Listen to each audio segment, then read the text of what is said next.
今次帶大家嚟到英國好出名嘅 Silverstone 銀石賽車場博物館，一個真係車迷天堂嘅地方。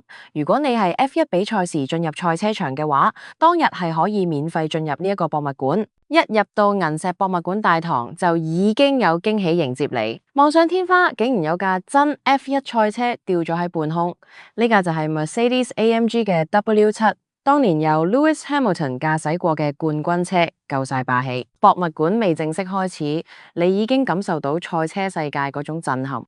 行上2樓，又係另一個世界。呢個睇落好簡單嘅卡丁車，其實就係好多 F1 車手起步嘅起點，由細到大，個個都係咁跑出嚟，見到都會諗翻車手佢哋細個點樣由玩車玩到變世界級。之後就到歷史場啦 ，Silverstone 嘅每個彎位咧都係有故事嘅。Megas Copse Beckett 車迷一聽就知係經典啊。咁 David Coulthard 都話全世界冇幾個彎角似 Copse， 而銀石就有4個咁嘅彎啊。喺1950年。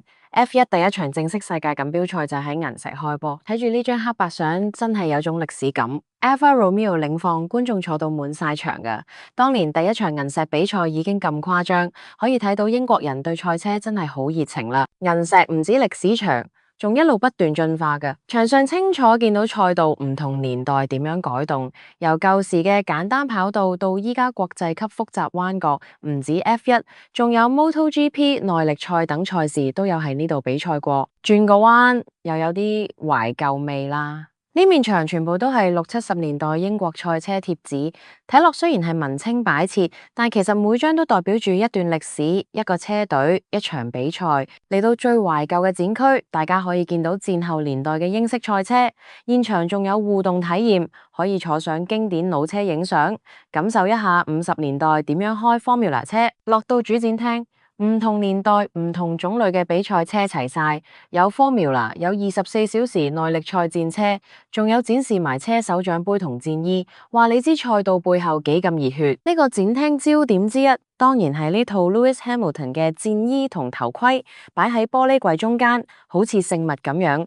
不過側邊就冇佢嘅 F1 比賽戰車放埋一齊，有啲令人失望。最後呢一區將歷代英國經典房車、跑車同埋 Formula 賽車一次過排晒俾你睇，例如 Lotus、Austin、Healey、Ford、Escort 等等，睇到你目不暇給。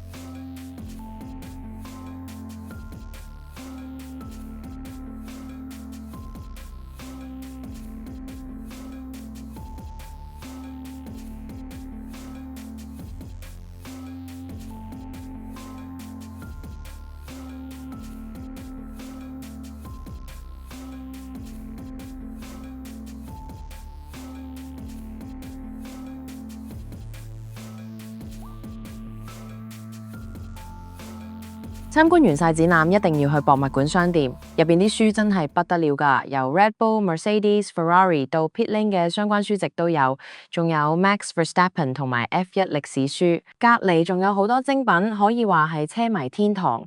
賽車、頭盔、銀石賽道形狀嘅鎖匙扣全部都有，設計得幾靚之餘，仲好有收藏價值。呢啲小精品帶返香港送人或者自己珍藏都一流。至於模型迷咧就要小心啦，因為你一望落去咧就會忍唔住買嘅。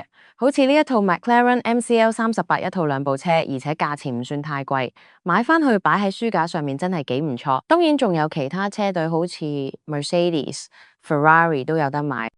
成個銀石博物館唔止係俾你睇賽車，仲係一個講故事、講夢想嘅地方。唔理你係唔係死忠 F1 迷呢，嚟到呢度都會俾嗰種速度與熱血感染到啦。行完之後你可能都會諗，我都想試下玩賽車。唔想錯過最新車壇消息同埋試車內容，記得上我哋網站 car1.hk， 再 follow 埋我哋嘅 Facebook 同埋 Instagram。我哋下一條片再見啦！